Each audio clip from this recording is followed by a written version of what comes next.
ไม่ได้ไปดินไปเที่ยวทั้งไรมื้อนี้พี่น้องเนาะนี่ก็ได้ถ่ายบรรยากาศดินสงกรานต์อยู่บ้านทางว่าบนเพยพี่น้องเนาะบ้านโคกเฮาให้พ่อแม่พี่น้อง FC ได้เบิ่งได้ชมน้ำกันเย็บคัน2คันนี่ก็บ่รอดอีกเย็บใช้เอาละแม่โอ้ย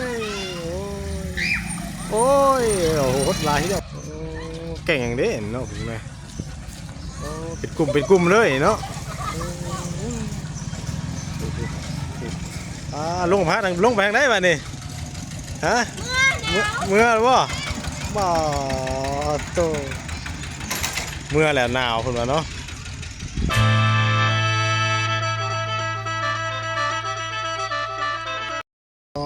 ก็พี่น้องเนาะวัยรุ่นมาดินสงกรานต์พากันมาแท้เด้นี่เนาะมันหลายแท้เลยดุนน้อยดุนใหญ่ก็มีเอาสบายดีนะสวัสดีเด้อพ่อแม่พี่น้อง FC อันเบิร์ดสู่คู่สู่คนเนาะยินดีต้อนรับเข้าสู่ช่อง YouTube บ่าวบุญเผยชาแนลแล้วพี่น้องเอ้ยมื้อนี้เนาะหลายคู่หลายคนพี่น้องเอ้ยมีทั้งบ่าวเผยกับบ่ได้ไปข้างในอยู่เฮือนพี่น้องเนาะอยู่เฮือน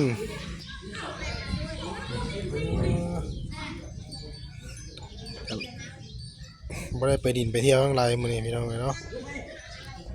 ลูกก็ยังบ่คอยหันบันไดทั้งบ่เผยก็ยัง รู้สึกว่าเมื่อยอยู่ทั้งเป็นวัดเป็นไอพี่น้องเนาะก็ผิดพลาดประการใดขอโทษขออภัยเด้อพี่พี่น้องเด้อเนาะปีใหม่สบายดีปีใหม่เด้อพี่น้องสงกรานต์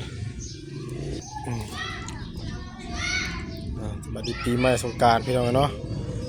ขอดินสงกรานต์มวลชื่นเด้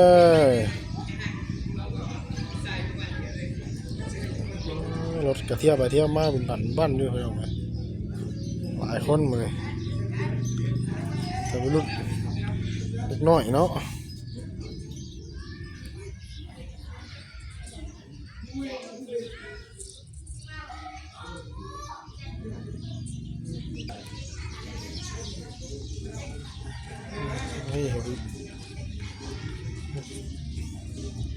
สาวก็ว่าวก็ย่างมาอยู่นี่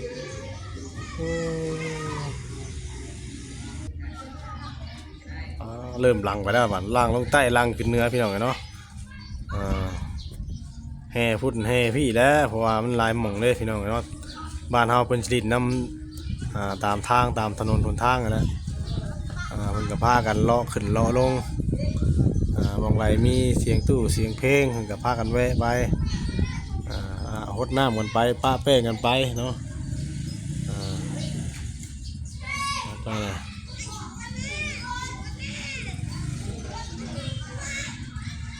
ลูกชายยังหวานเอาหน้าไม่มูว่าล่ะ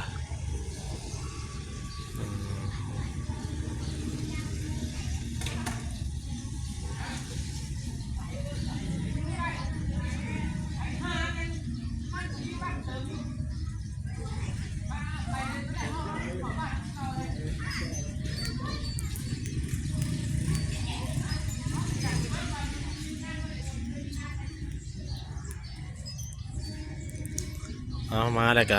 แยกข้างกันไปบางคนก็ไปซ้ายบางคนก็ไปขวาเอาผ่านป้องกันไปบ้านนี่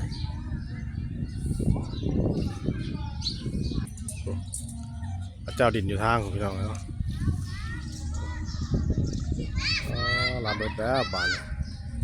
จักผู้แช่ผู้ชาวจักผู้ว่าผู้แพ้วหนาลัดลังกันเอามวนชื่นกันไปพี่น้องเลยบ้านเฮาตามถนนหนทางใช่แล้วพากันผ่อนแอนอยู่เอาคอยไปคอยมาเด้อพี่น้องเด้อผู้ใช้รถจักรกันนะพากระดิ่งในหนทางโอ้คนกันหลายเด้อหนทางเนาะ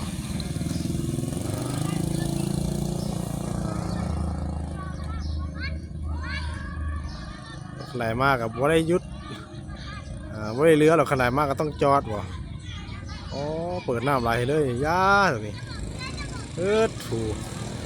เรียกกอดยอดโอ้ยเนาะอ้าวอันนี้ก็คอยขี่ตัวเปียกบ่ได้เด้ดูนี่ครับโอ้มองแป้งเฮียละบ้านนี้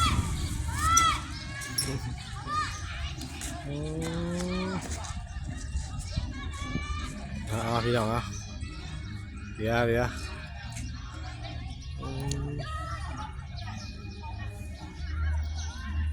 ถูกทางสายทางคุณกับพ่อบ่ธรรมดาเนาะ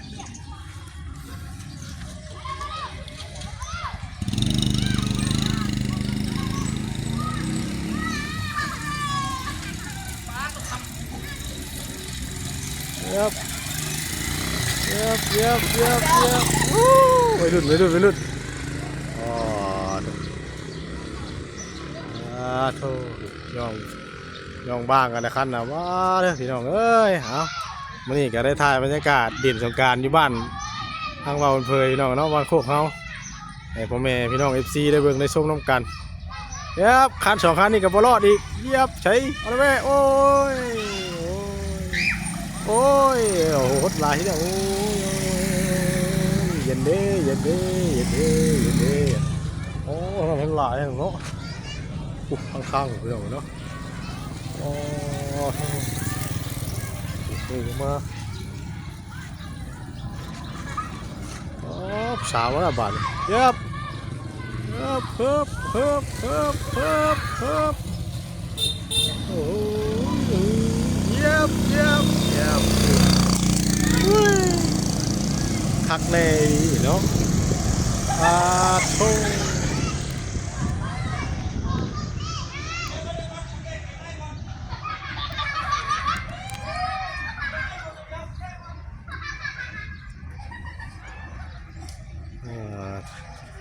ม้วนทั้งข้าเจ้ากับพี่น้องเลย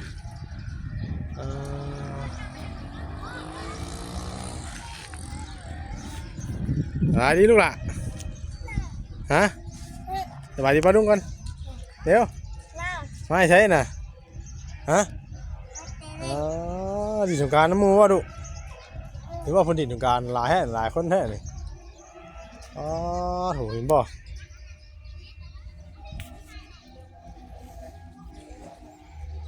ทางใต้เนาะดินอยู่ทางขักได้เนาะอยู่บนมาทางน่ะเบิ่งกันได้มาเด้อ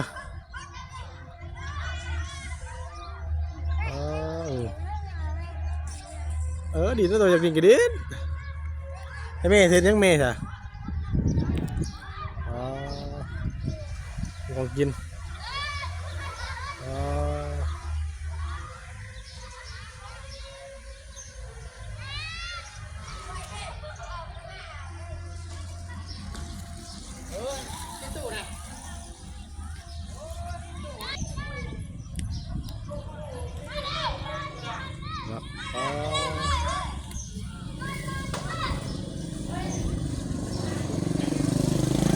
ครับแต่ละคนมวนนี่เด็กน้อยเด็กสาวให้น้องกันเนาะ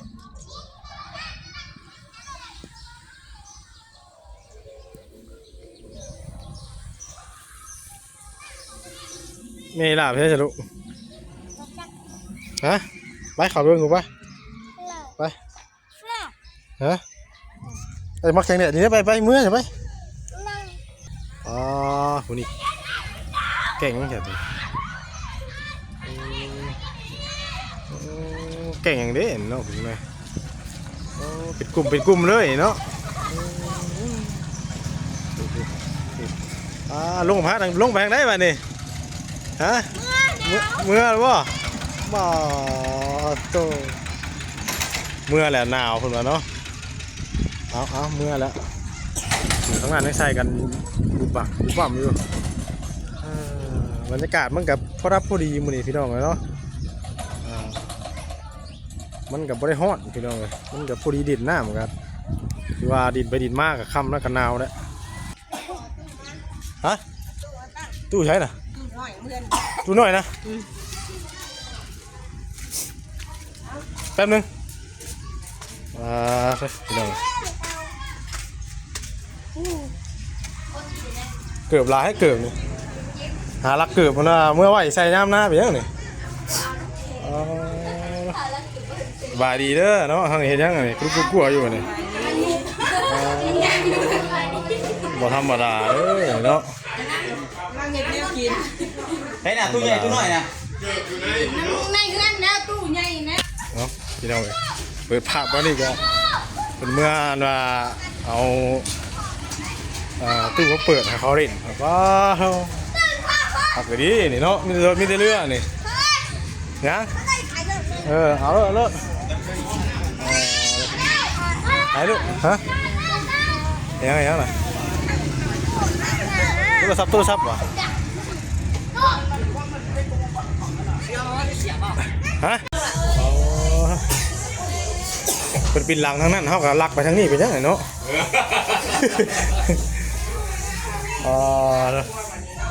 ทางนี้อย่างไงยาเนาะเมื่อใส่เสื้อก่อนบานนี่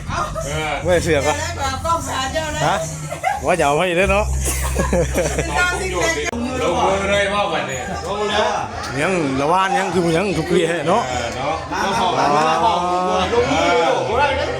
อันนี้พักเขาปีใหม่เนาะ ปีใหม่เนาะ แม่นพอเฒ่าก็แม่นได้นี่น่ะ ใหม่ ปีใหญ่ได้จะมาเปิดห้างให้ลูกหลานนี่น่ะ ที่มานั่งนี่ เปิดห้างใหม่รอห้างใหม่เขาทางเขากินกันไปแล้วเขากินกันก๋วยเตี๋ยวมาเด็กวันกินน้ำกันพร้อมกัน ปีใหม่ดีมีแห้งเนาะ บางครับจะว่าตอนนี้ได้ดิเปิดห้างเปิดห้างไปแล้ว สีพอดีก็ให้ไหลไปน้ำปีเก่า ขายดีได้ดิ ไอ้ขายล่ำขายดีได้ วันนี้ก็เป็นขายดีเนาะวันจันทร์เนาะวันจันทร์วันที่วันอ่อนโยนวันนี้ ธรรมดาได้ เนาะ เนาะ ชื่อห้างนี้นะ ได้กินเด้อมาเด้อทางเด้อน้ำมาพี่อีกน้ำ ลงแล้ว บัว ลงแล้วแซ่บอาหารห้างนี่แซ่บเด้อมันขายดีนี่ขนมพวกเราเนาะ แซ่บๆหรอ ขนมพวกเรา ซื้อห้านไปได้ซื้อห้านนะ นะ ซื้อห้านนะ ห้างนะขายบ้านห้างขายบ้านขายรับขายดีบ้านห้างขายบ้าน ขายดีขายดีผมว่าชื่อห้างขายบ้านได้ผมหรอ หลายคนพี่น้องเนาะมาเด้อกินข้าวน้องกันเนาะ คือห้างขายบ้านขายรับขายดีกันหมดนะ เอาเฮงปังๆเนาะอยู่ดีมีแห้งเบิดสุขูสู่คน ว่าห้านมันไม่ได้นะแม่นบ่ แล้วห้างขายรับขายดี หลังจากนั่นได้ครับลูกสาวใช่แล้วบ่นี่เนาะมาสบายดีปะลุงอยู่มาพี่มาใกล้พี่มาพี่เอาเลยเฮ้ยอ้าวยังบริจิตสงการน้ำมูว่ามึงนี่ลูกโอ้เป็นไงบ่โอ้กินข้าวปืนไปใช้ไปเที่ยวใช้ใช้ออกไปเที่ยวนะแม่ไปเที่ยวใช้โอ้เที่ยวข้างไงโอ้อ้าวก็ถือว่าใครสิค่ำแล้วพี่น้องเนาะการ ดินสงการมื้อแรกมื้อนี้พี่น้องเลยบ่ธรรมดามวนแต่ละหม่องแต่ละบอลไผ่บอลลาวงัวก็เริ่มเข้ามาขอกแมลงแล้วเนาะมื้อยองกระดิกพี่น้องเนาะ3 มื้อ 4 มื้อแล้วแต่ผู้มีเงินหน่อยเงินหลายก็ม่วนชื่นอยู่ลูกชายก็จักมาหรือยังทันได้มาจักบ่ฮะกระดินนี่แหละ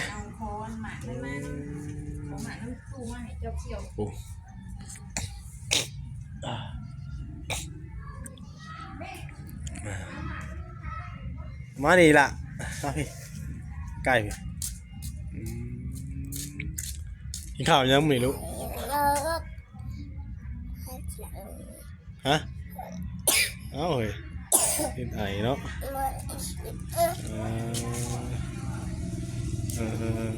เอาจากพี่น้องกันเนาะสำหรับคลิปนี้ก็คำแรกก็จะได้ขอตัวจบคลิปแล้วพี่น้องเนาะพบพ่อกันคลิปหน้าคลิปต่อไปเด้อเนาะหากว่าผิดพลาดประการใดก็ขอโทษขออภัย FC พี่น้องเบิร์ดสุคนทุกท่านเนาะติดตามเบิ่งตอนต่อไปเด้อเนาะสบายดีปะลุงกันไหมสบายดีปะลุงพบพ่อกันไหมไปวางบ่เท่าไหร่โอ้ย เป็นไออยู่พี่น้องเนาะสบายดีเด้อพี่น้องเด้อบ๊ายบาย